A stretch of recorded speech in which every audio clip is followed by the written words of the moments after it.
ఒక చిన్న గ్రామంలో రామయ్య అనే రైతు ఉండేవాడు. అతనికి 3 ఎకరాల పొలం మాత్రమే ఉంది. కానీ అతను ఎప్పుడూ ఒక మాట చెప్తాడు. పొలం ఉన్నవాడు పేదోడు కాదు, నేల అమ్మలాంటిది. ప్రతిరోజు పొలానికి వెళ్ళే ముందు అతని భార్య కాఫీ ఇస్తుంది. ఆ సంవత్సరం అతను పత్తి పంట వేయాలనుకున్నాడు. మంచి విత్తనాలు కొనడానికి అప్పు కూడా చేశాడు. ఎందుకంటే అతని మనసులో ఒక కల ఉంది. తన కొడుకు రాజు బాగా చదవాలి. రాజు 10వ తరగతి చదువుతున్నాడు. రాత్రిళ్ళు చిన్న బల్బు కింద కూర్చొని చదువుతుంటాడు. రామయ్య తలుపు దగ్గర నిలబడి తన కొడుకును చూసి గర్వంగా నవ్వుతాడు.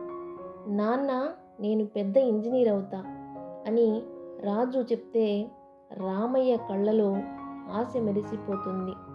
కానీ ప్రకృతి ఎప్పుడూ మనకు నచ్చినట్టు ఉండదు. వర్షాలు ఆలస్యమయ్యాయి. నేల ఎండిపోయింది. పత్తి మొక్కలు నీళ్ల కోసం అడుగుతున్నట్టు కనిపించాయి. రామయ్య రోజు ఆకాశం వైపు చూసి ఒకటే కోరుకున్నాడు, ఒక్క వాన చాలు. రాత్రిళ్ళు కూడా బోరు దగ్గర కూర్చొని నీళ్లు పోస్తూ ఉండేవాడు. అలసిపోయినా ఆగలేదు. పంట బతికితే మనం బతికినట్టే అని చెప్పేవాడు. చివరికి వర్షాలు వచ్చాయి, కానీ ఆలస్యంగా. పంటలో సగం మాత్రమే నిలిచింది. మార్కెట్కి వెళితే రేటు చూసి గుండె బరువైంది. ఎంత కష్టపడ్డా లాభం కనిపించలేదు. ఆ రాత్రి ఇంట్లో నిశ్శబ్దం. లెక్కలు చూసి లక్ష్మి కంగారు పడింది. రాజు మెల్లగా అన్నాడు, నాన్న, నేను చదువు ఆపేస్తా. రామయ్య ఒక్కసారిగా, ఆ మాట మళ్ళీ చెప్పకు. నేల మనల్ని వదలదు. నేను మళ్ళీ పంట వేస్తా. ఆ తర్వాత సీజన్కు అతను వరి పంట వేయాలని అనుకున్నాడు. ఈసారి ఒక్కడిగా కాదు, గ్రామం రైతులంతా కలిసి చెరువు కట్ట మరమ్మత్తు చేశారు. నీళ్లు మళ్ళీ పొలాలకు వచ్చింది. రోజులు గడిచాయి. చిన్న మొక్కలు పెరిగాయి. ఆ పచ్చదనం చూస్తే రామయ్య గుండె నిండిపోయింది. కొన్ని నెలల తర్వాత పొలం మొత్తం పచ్చగా ఊగింది. గాలి వీచినప్పుడు వరి సముద్రంలా అలలేసింది. వరి పంట బాగా పండింది. అప్పుడు రామయ్య మెల్లగా అన్నాడు, ఇదే రైతు జీవితం.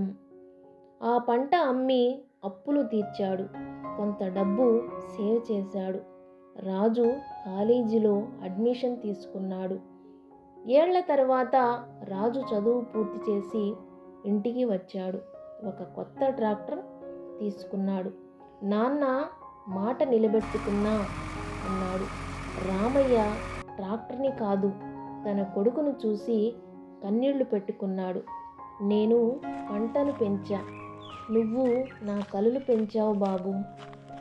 ఆ సాయంత్రం రామయ్య మళ్ళీ పొలానికి వెళ్ళాడు.